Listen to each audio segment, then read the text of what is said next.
दोस्तों नमस्कार, मैं हूं कल्याण सिंह चंदेल। स्वागत करता हूं आपके अपने ही यूट्यूब चैनल साइंटिफिक नॉलेज में। आज के इस वीडियो में हम डिस्कस करने वाले हैं science simple paper term 2 class 10th CBSE board final examination for session 2021-22। तो आज ही साइंस का सिंपल पेपर और सभी सब्जेक्ट का सिंपल पेपर लॉन्च हो चुका है। आज हम डिस्कस करेंगे सिंपल पेपर में क्या कुछ नया है और उसके मार्किंग स्कीम कहने कैसी रहने वाली है। तो फाइनली डिसाइड हो चुका है कि आपका जो फाइनल एग्जामिनेशंस होने वाले हैं वो डिस्क्रिप्टिव यानी सब्जेक्टिव होने वाले हैं। आपको 2 मार्क्स, 3 मार्क्स और 4 मार्क्स के क्वेश्चन मिलेंगे जिनको आपको सॉल्व करना रहेगा। तो जो डिस्क्रिप्शन में लिंक मैं डाल देता हूं ताकि और भी सब्जेक्ट के जो सिंपल पेपर आए हैं आप देख पाएं, उनकी मार्किंग स्कीम देख पाएं। तो चलिए समय न गवाते हुए सीधे चलते हैं और डिस्कस करते हैं सिंपल पेपर और मार्किंग स्कीम। तो बने रहिए मेरे साथ, देखते हैं आज का वीडियो।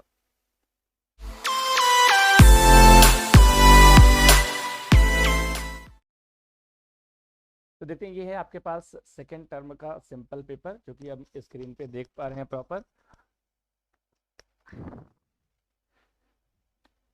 चलिए, तो ये सिंपल पेपर है आपके सामने, टर्म सेकेंड का सिंपल पेपर, जो कि बहुत खुशी की बात है कि समय पे आ गया है जैसे कि हमारी एक्सपेक्टेशन थी।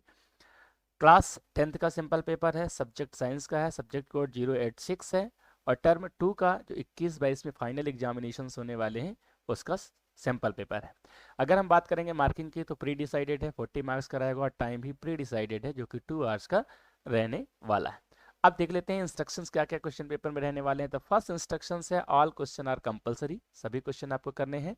And the question paper has 3 sections and 15 questions, यानी आपके क्वेश्चन पेपर में 3 सेक्शंस रहेंगे, section A, section B and section C, and total question will be 15 question and all questions are compulsory. Section A है 7 question, section A में 7 question रहेंगे और कितने marks के रहेंगे तो 2 मार्क्स के रहेंगे। इसका मतलब आपका कितना हो गया, 7 इंटू 2 14 मार्क्स के सेक्शन ए रहेगा। सेक्शन बी है 6 क्वेश्चन 3 मार्क्स के, सेक्शन बी में 6 क्वेश्चन रहेंगे 3 मार्क्स के, तो यानी टोटल आपका 18 मार्क्स का हो गया। और इस तरह से अगर हम बात करें सेक्शन सी की तो section C has 2 case based question of 4 marks, यानी कि 4 मार्क्स के 2 क्वेश्चंस रहेंगे जो कि केस बेस्ड रहेंगे, तो इस तरह से 8 मार्क्स की ये हो जाती है। तो टोटल इस तरह से बात करेंगे तो ये हो जाएगा आपका टोटल 40 मार्क्स का क्वेश्चन पेपर, जो कि आपका टर्म सेकंड के फाइनल बोर्ड एग्जामिनेशन के लिए सीबीएसई ने डिसाइड किया है। आगे लिखा हुआ है, फोर्थ पॉइंट लिखा हुआ है, internal choice have been provided in some questions, यानी कुछ क्वेश्चंस में इंटरनल चॉइस भी प्रोवाइड किया गया है। A student has to attempt only one of the alternative in such questions। अभी हम आगे देखेंगे कैसे क्वेश्चन दिया हुआ है। आपके पास एक क्वेश्चन दिया हुआ है, क्वेश्चन के बाद और का सिंबल दिया हुआ है और नेक्स्ट क्वेश्चन दिया हुआ है, तो इन दोनों में से केवल एक क्वेश्चन आपको अटेम्प्ट करना है फाइनल एग्जामिनेशंस। ठीक है, चलिए आगे बढ़ते हैं। अब हम बात करते हैं सेक्शन ए की। तो सेक्शन ए में जैसे डिसाइडेड था 7 क्वेश्चन से 2 मार्क्स के क्वेश्चन है। जैसे फर्स्ट क्वेश्चन आपका दिया हुआ है, the table shows the electronic structure of 4 elements, for example p is an element and the electronic configuration is 6 2, it means the atomic number is 8, that's why p will be oxygen। q is a second element, the electronic configuration is 2 8 1 means 11, that's why it will be sodium। R 2 8 7 17, it's mean that will be chlorine। and S fourth element है 2 8 8, it means 18, that's why it is argon। Clear है? तो ये आपका question solve करने का तरीका मैं आपको जस्ट बता रहा हूं, अभी तो हम सिर्फ बात कर रहे हैं क्वेश्चन पेपर की और मार्किंग स्कीम की।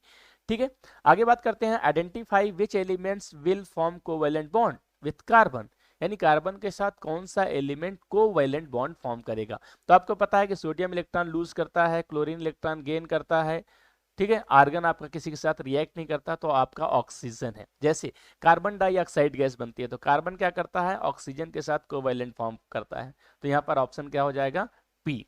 ठीक है, सेकंड कहता है carbon react with an element to above table to form several compounds, give suitable reason, यानी जो कार्बन होता है इनमें से एक के साथ रिएक्ट करता है। तो मैंने आपके सामने एग्जांपल दिया कि कार्बन ऑक्सीजन के साथ रिएक्ट करता है और कंपाउंड्स फॉर्म करता है। अब सुटेबल रीजन क्या है, तो सुटेबल रीजन यही होता है कि अगर कार्बन कोवैलेंट बॉन्ड फॉर्म करता है तो कार्बन क्या करता है, इलेक्ट्रॉन की शेयरिंग करता है। तो ऑक्सीजन के साथ 2 इलेक्ट्रॉन की शेयरिंग की और इधर ऑक्सीजन के साथ 2 इलेक्ट्रॉन की शेयरिंग की, कार्बन की टेट्रावैलेंसी होती है जो कि कंप्लीट होती है। तो इस तरह से आपके 2 मार्क्स के क्वेश्चन में 2 क्वेश्चन पूछे जाएंगे, जैसे यहाँ पर क्वेश्चन ए और क्वेश्चन बी। थोड़ी देर में हम मार्किंग स्कीम देखेंगे, किस तरह से इनकी मार्किंग स्कीम रहने वाली है। ठीक है, इसी तरह आपका क्वेश्चन नंबर 2 आएगा, जो कि 2 मार्क्स का आएगा, और इसमें भी 2 पार्ट रहेंगे, ए एंड बी। तो आपको दोनों क्वेश्चन को सॉल्व करना रहेगा, और मे बी मार्किंग स्कीम अभी हम चेक करेंगे तो 1-1 मार्क्स के दोनों होंगे। क्वेश्चन नंबर 3 की बात करेंगे तो यहाँ पर भी 2 ही पार्ट होने वाले हैं, जैसा कि अभी आपने देखा, ए एंड बी, ये भी 2 मार्क्स का क्वेश्चन हो गया। क्वेश्चन नंबर 4 की बात करेंगे तो यहाँ पर भी बिल्कुल वही पैटर्न दिया हुआ है, ए एंड बी, तो ये भी आपको दोनों क्वेश्चन सॉल्व करने हैं। इसके बाद क्वेश्चन नंबर 5 से स्टार्ट करते हैं, आर यानी अथवा वाला क्वेश्चन आएगा, जहां पर इंटरनल चॉइस दी हुई है। क्वेश्चन नंबर 5 में 2 क्वेश्चन दिए हुए हैं, एक क्वेश्चन आपका ये दिया हुआ है, दूसरा क्वेश्चन ये। इन दोनों क्वेश्चंस में आपको एक क्वेश्चन अटेम्प्ट करना है जिसमें आप ज्यादा सियोरिटी हो। कैसे करना है, तो जैसे क्वेश्चन नंबर 5 है तो आपको कैसे लिखना है, आपको क्वेश्चन लिखना है, क्वेश्चन नंबर 5 लिखना है, और ब्रैकेट में आप ऐसा कर सकते हो यदि और वाला क्वेश्चन कर रहे हैं तो। ठीक है, इसी तरह क्वेश्चन नंबर 6 की बात करेंगे तो क्वेश्चन नंबर 6 में भी सेम कंडीशन है, यहाँ पर भी आपको 2 क्वेश्चन दिया हुआ है, एक क्वेश्चन यहाँ दिया हुआ है, एक क्वेश्चन यहाँ, तो इन दोनों क्वेश्चंस में एक क्वेश्चन सॉल्व करना है।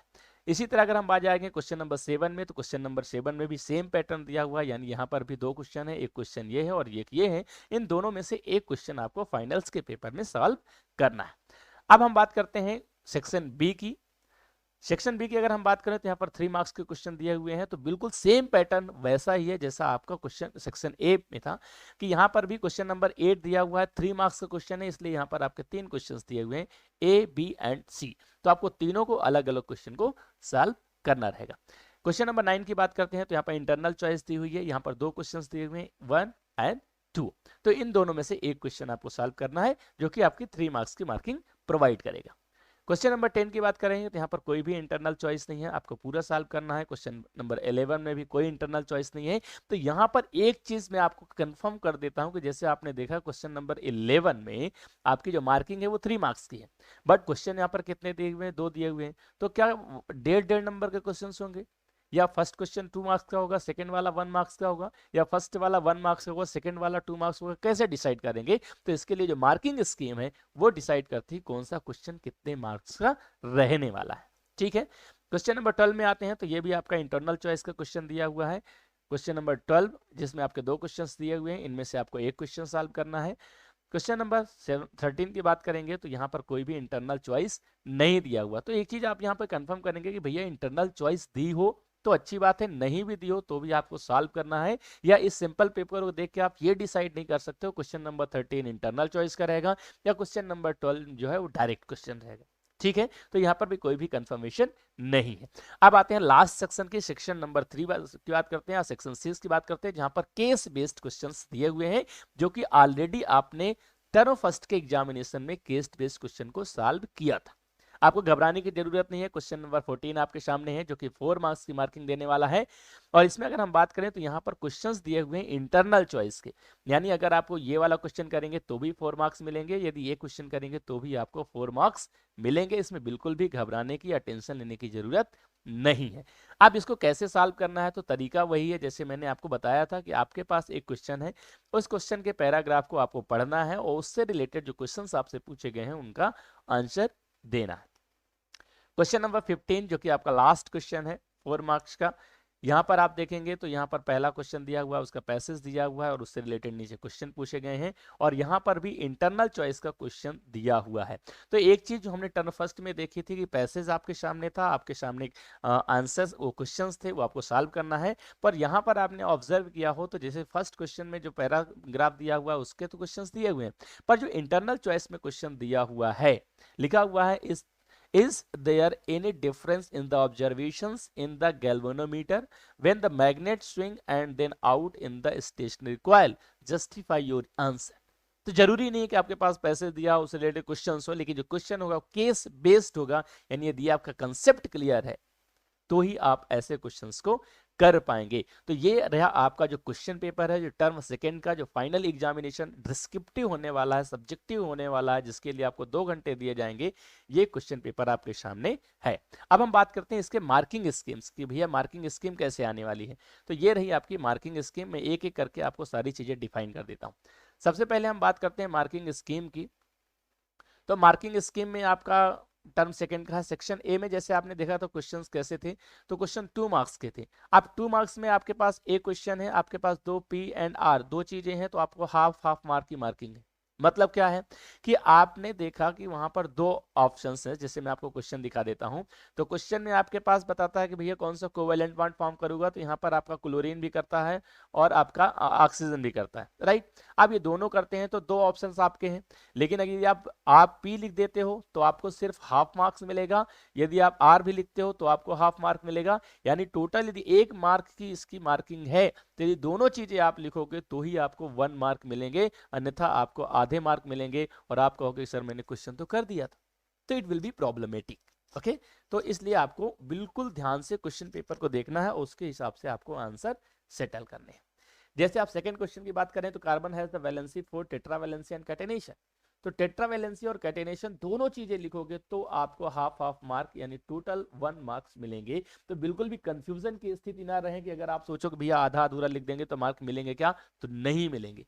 जितना आप लिखेंगे उतनी ही आपकी मार्किंग होगी, इसलिए मार्किंग स्कीम को विशेष तौर पे आप इसको ध्यान से देखेंगे।